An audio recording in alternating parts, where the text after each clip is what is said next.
really good point you brought up around projections as well and like future forecast. I guess, do you have any advice on how do businesses set SEO forecasts and targets? Because it's different for every single business, right? Like Yeah. you can't apply like a blanket rule for every business, like 10% every month. It doesn't work that way. Yeah. So how do you, how would you advise somebody set targets for SEO metrics?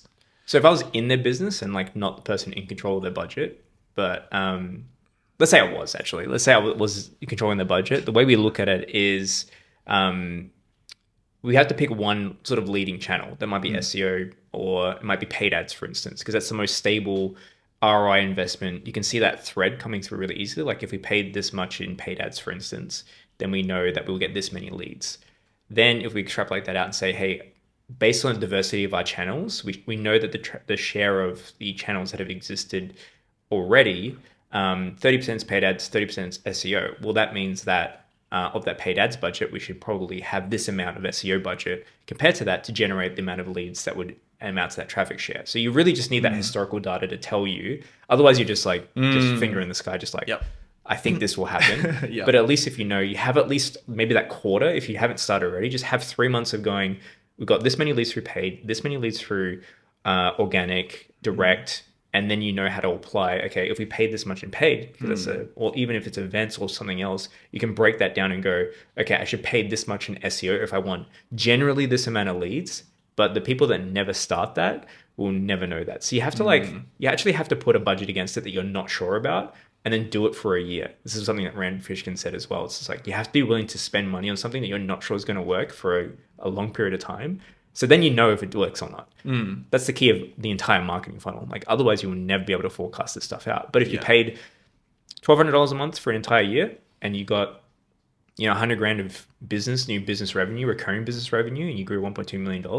Well, if I pay, double that, I should grow $2 million through this channel. Now, this is like some very vague assumptions and very lofty things, but you should be able to make at least some of those informed decisions. But I don't think you'll ever be able to get a more accurate forecast unless you've done it for 3 years consistently, because then you have at least 3 years to backdate everything off. Yep. So 1 year you'll have a bit clearer picture, maybe like a 50% gauge and then 60% gauge and 70% full accuracy. Then you would need to be able to predict market trends, which you can't. Yeah. So about 70% is the rule that I Yep. sort of guide my life by. Yeah. What about like businesses that don't have any historical, I guess like, metric history?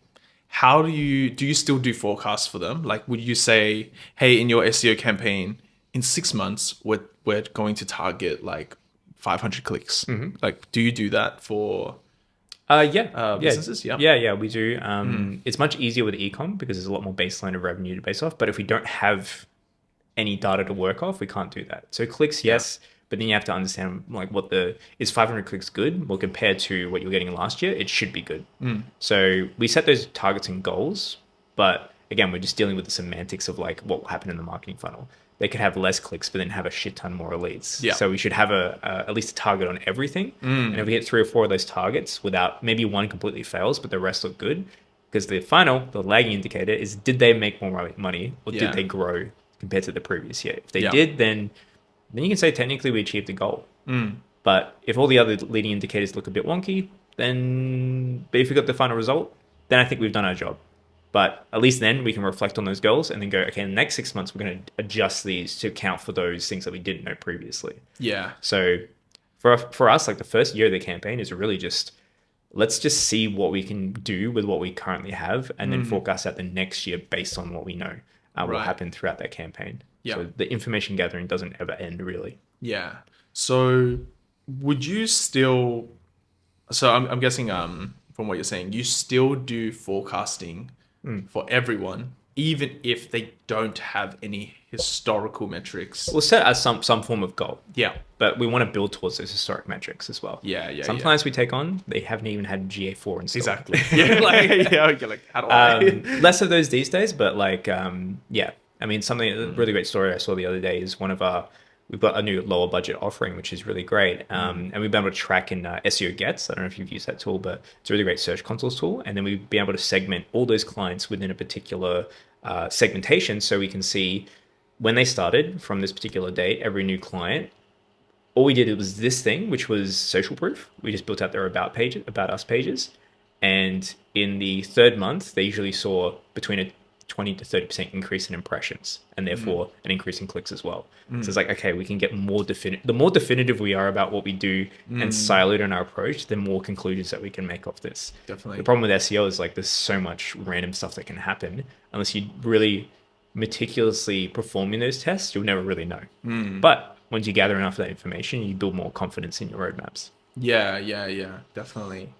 I suppose a good question for our, I guess like marketing managers out there or whatnot is, I remember in my time when I was working in corporate, right, the management really cared about targets and budgets, right? They'll be like, what do you forecast that you're going to do the next 2 quarters or whatever?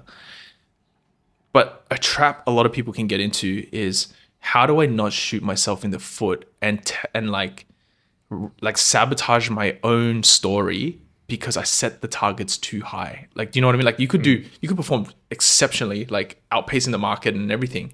But then if you gave yourself too high of a target, when you're presenting results, it looks really bad. Like it makes you look bad because you didn't meet target, because your target was too ambitious. Yeah. So yeah, do you have any advice on making sure that you don't shoot yourself in the foot from a storytelling perspective when you're setting targets?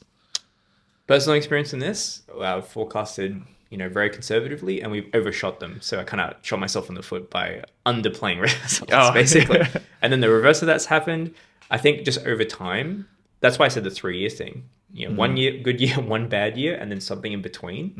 Like you could try, like you will never truly know, but you can at least use as many data points in your toolkit, from everything from impressions down to revenue, down to close rate, everything possible. If you wanted to get the most accurate forecast, you still may be wrong. But part of that gumption of being in marketing is actually saying, I think we should do this because I think we should spend X money in this, and it working or not working. I'm not saying it's complete gambling, but at least you have some sort of a last year forecast to work off, or last year set of data to go, okay, around Black Friday, we should make a bit of money, so we should invest more. Another thing that you can use is just competitive benchmarks. If you can get a gauge on competitive benchmarks, how much they're paying on paid, using some of those great aggregate tools out there that can give that information, you should just get a very good general sense. Or just pitch it low and conservative. You can't really fail on that. Yeah. The board might not be impressed. The CEO might not be as impressed, but you haven't underpinned yourself completely. Yeah. That's why sometimes you just have to say, screw it. Let's just see if this works. Yeah. No one's going to die or anything based on a bad forecast. But you can always reforecast, especially after a first quarter. You can go, I need to adjust this. And people understand that. They won't ever sort of hold a gun to your head and say, you have to complete this forecast. Yeah. Like, if it's not working, then it's not working. Yeah. I'd rather people call out if it's not working and go, we need to readjust this and re-baseline this because I was wrong. Then just keep going and going, oh, maybe we'll make this back. Just because I think it's healthier and, at least starting. That's what, when I come to people and, we talk about anything around a business, KPIs or something, you just have to start with something. If you don't start with anything, then you will never have anything to measure against. And that measurement may be completely wrong when you do it the first time, but then you'll know. And then you won't do it again. And then you'll learn a little bit along the way. Yeah. That's actually so true. Like if you are very unsure with your forecast, you can always just adjust it later. It's a spreadsheet. But then you'll know if it's not working. True. Within 3 months, you will know if it's not working. Yeah. And then you adjust it. You do have to give it time. Yeah. It's like the hardest thing in our jobs is just being patient. Because it's like almost built on not to be patient. Yeah. But you got to let things cook. Yeah. Fundamentally. Otherwise, you'll never know if they work. Yeah. That's why I love and hate about SEO. It's like, fuck, we can do all this great stuff, but then you have to literally wait a year for it to actually come to fruition.